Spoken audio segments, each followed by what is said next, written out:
Bu kim? aldım. Buna kılay tapmaydı. Bu kardeşimizin süpetleydi. Oldu. İsmini demey durub süpetle bakaydı. Ona diken bizden naklayla tamaşalarımız tapamamdı tapamamdı. Kani? Yurtundadır derya bak. Abba. Suyu süzük Aman aşağı mı? asmandek.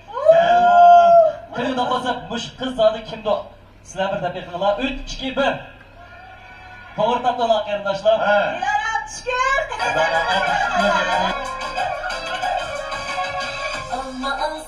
Amma alsam bazarin. Kız dilini kallayın.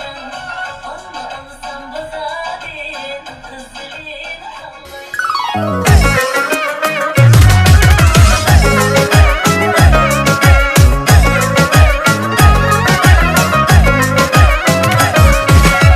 Alma alsam, alma